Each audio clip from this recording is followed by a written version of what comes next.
Here's a number that should stop you cold. After the age of 60, the average American man loses between 1 and 2% of his muscle mass every single year. By 70, he's lost the functional strength of a decade. By 75, that loss compounds into falls, fractures, and a dependency that medicine can slow but rarely reverse. Doctors have a name for it: sarcopenia. And most men don't even know they have it until they can't get up off the floor without grabbing the couch. Now cross the Pacific. In rural Japan, men in their 60 seconds, 70 seconds, and even 80 seconds are squatting to tend garden rows, hauling fishing nets, and climbing steep hillside paths, with thighs that most 4-5-year-old Americans would trade for. This isn't mythology. This is measurable, documented, and reproducible. So what do they know that we don't? It's not genetics. That myth got shredded by researchers who followed Japanese Americans. Same ancestry, Western lifestyle, and found their sarcopenia rates matched their American neighbors, not their Japanese relatives. The difference isn't in the blood, it's in the biology of daily life. In this video, you're going to learn 4 things: the exact hormonal reason your muscles are shrinking right now, the specific movement pattern Japanese men practice without calling it exercise, the protein timing window that most men over 60 completely miss, and the single inflammatory trigger that is quietly dismantling your muscle tissue while you sleep. And stay through to the end, because the force multiplier tip I share in the bonus section can double the effectiveness of everything else we cover here. It's simple, it costs nothing, and almost no one over 60 is doing it. 1.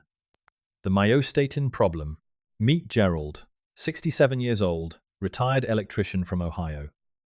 Gerald hit the gym 3 times a week, ate what he called pretty good, and still watched his arms shrink year after year. His doctor told him it was just aging. His trainer told him to lift heavier. Neither of them mentioned myostatin, and that omission cost Gerald 4 years of progress. Myostatin is a protein your body produces specifically to limit muscle growth. Think of it as the braking system on a car that your cells use to prevent muscle tissue from getting too big. In your 20s and 30s, that brake has a reasonable calibration. After 60, in sedentary Western men, myostatin expression increases significantly, and it doesn't just slow muscle growth. It accelerates muscle breakdown. Here's where Japan enters the picture. Research comparing older Japanese men to age-matched Western men found meaningfully lower circulating myostatin levels in the Japanese cohort. The mechanism driving that difference comes down to 2 things: low-intensity loaded movement performed daily, and a compound in fermented soy that directly suppresses myostatin gene expression. The movement piece first. Japanese men, especially in rural and semi-rural areas, perform what researchers call incidental physical activity. Not gym sessions, but functional movement woven into daily life. Squatting to eat, kneeling to work, rising from floor-level seating dozens of times per day. Each of those movement cycles activates the IGF-1 pathway, which is the primary biological antagonist to myostatin. IGF-1, insulin-like growth factor, 1 signals your muscle cells to grow and suppresses the myostatin brake simultaneously. The protocol Marcus uses with his clients isn't about replicating Japanese village life, it's about extracting the biological signal. Here's how. 3 times per week, perform 5 sets of slow, controlled, floor-to-stand transitions. Start seated on the floor with legs crossed.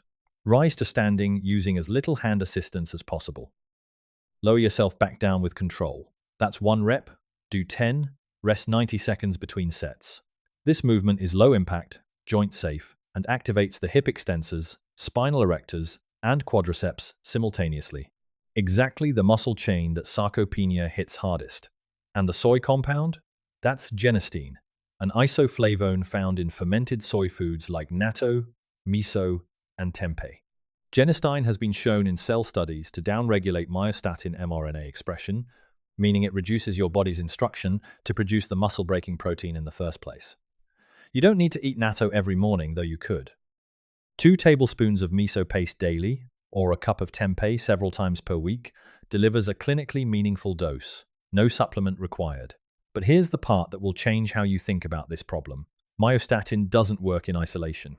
It's entangled with a second hormonal system that most men over 60 are triggering in completely the wrong direction. And we'll get to that in a moment. 2. Cortisol's war on your muscle. Kenji is 71. He wakes at 5:45 every morning, not to a phone alarm, but to light. He eats breakfast within 30 minutes of waking. He doesn't check emails until 9 a.m. His cortisol curve, the daily rise and fall of his stress hormone, runs exactly as human biology designed it to. Sharp peak in the morning to fuel alertness, gradual decline through the day, near zero by 9 p.m. His body treats cortisol like a precision tool. Most American men over 60 treat it like a leaky faucet. Cortisol is a catabolic hormone. In short bursts, it's essential. It mobilizes energy, sharpens focus, and manages inflammation. But when cortisol stays elevated chronically, it does something catastrophic to aging muscle. It activates the ubiquitin proteasome pathway, which is the cellular machinery your body uses to break down and recycle protein. Under chronic cortisol elevation, it runs hot, dismantling muscle fiber faster than even adequate protein intake can rebuild it. American men over 60 face a specific cortisol problem that Japanese men, statistically, face far less. It comes down to sleep architecture. Research comparing older adult sleep patterns shows that Japanese men maintain longer periods of slow-wave sleep, the deep restorative phase, compared to Western age-matched counterparts. Slow-wave sleep is when growth hormone pulses. Growth hormone directly suppresses cortisol during the overnight fast. Disrupt slow-wave sleep, and you cut the hormonal suppression that protects your muscle while you rest. The protocol here has two pillars. First, morning cortisol anchoring. Within 15 minutes of waking, step outside and expose your eyes to natural light for 10 minutes. No sunglasses. This entrains your circadian rhythm and creates the sharp morning cortisol peak your body needs, which means the hormone drops appropriately by evening instead of staying elevated. Second, the 90-minute rule, before screens in the evening. Blue light from devices suppresses melatonin, delays sleep onset, and directly flattens the slow-wave sleep architecture where your muscle protection happens. Japanese households, particularly older ones, have significantly lower evening screen exposure than American equivalents. The biology is the same. The behavior differs. This isn't a sleep hygiene lecture. It's a muscle preservation strategy. The men who fix their cortisol curve first see better results from everything else. Their protein works harder, their training response sharpens, and the myostatin suppression from Chapter 1 becomes more effective. Because cortisol and myostatin have a synergistic relationship. When both are elevated, muscle loss accelerates geometrically, not just additively. Fix the cortisol leak, and you've already removed the primary accelerant from the fire.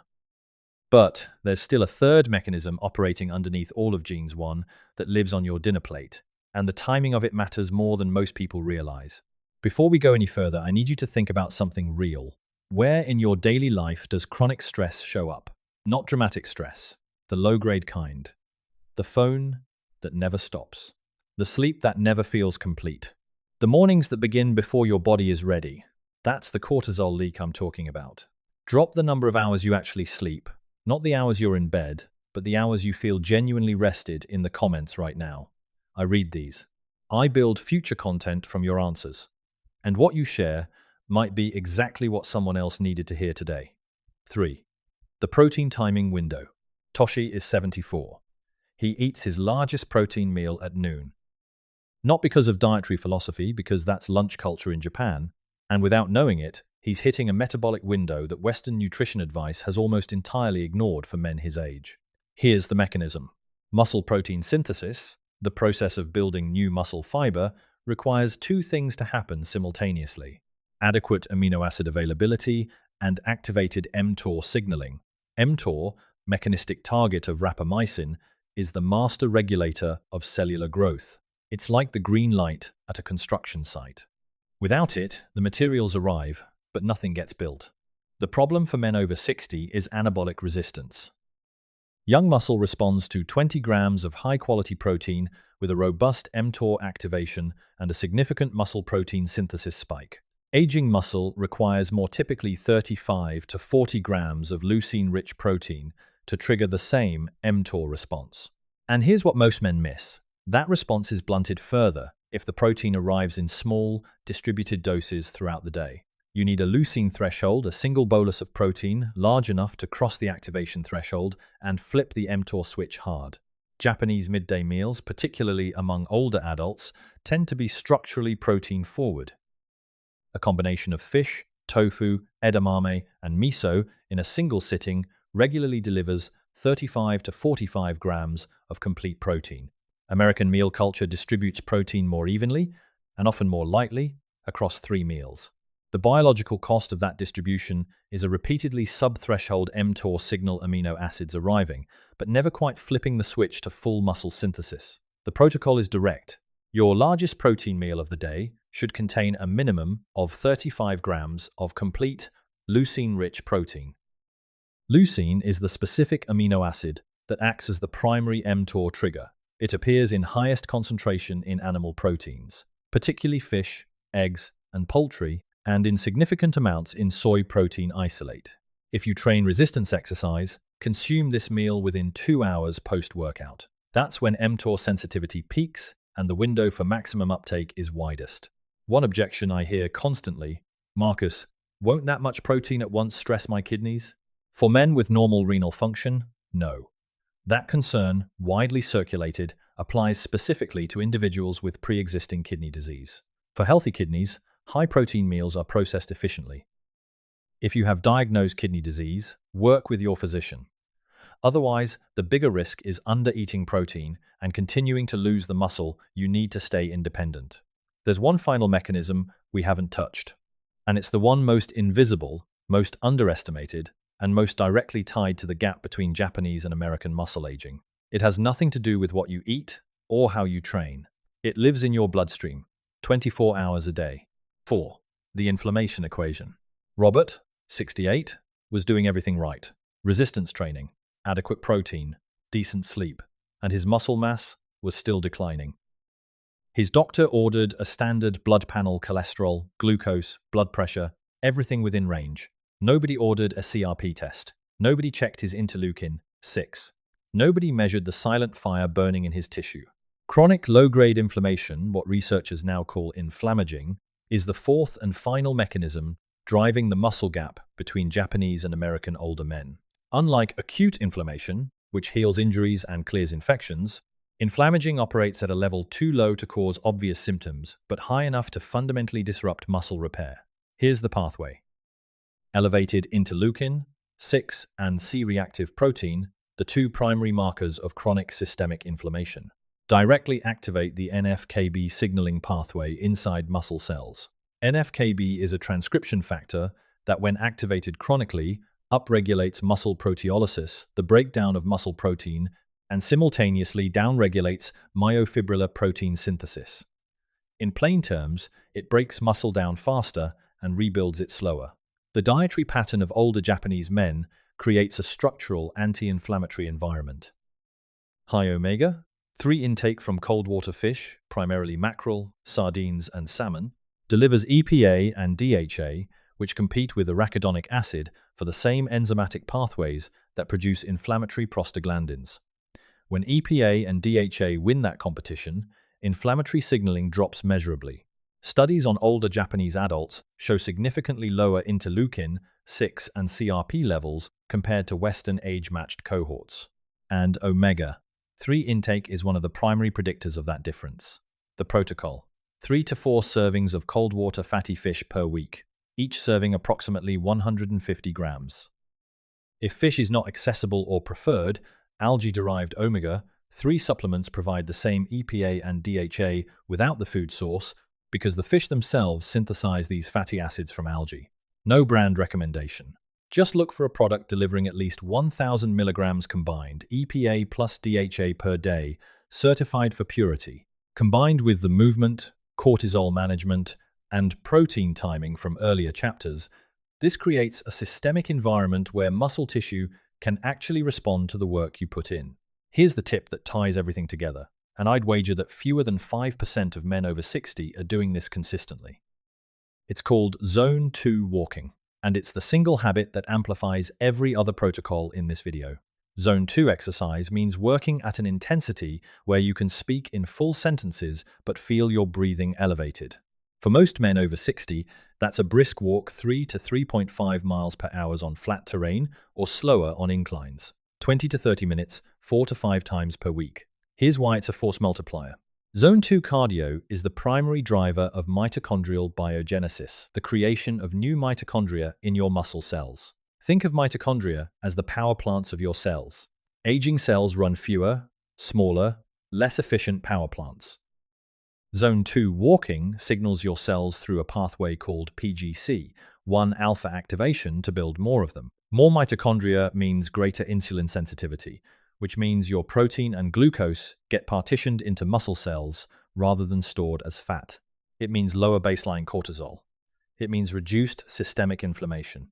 Zone 2 addresses all 4 mechanisms: myostatin, cortisol, protein utilization, and inflammation simultaneously, through a single daily habit that your joints can handle at any fitness level. Japanese older men walk a lot, not on treadmills, on errands, in parks, through neighborhoods. The biology doesn't care about the scenery. It responds to the signal. You just consumed the equivalent of what used to take a PhD student 3 years to compile.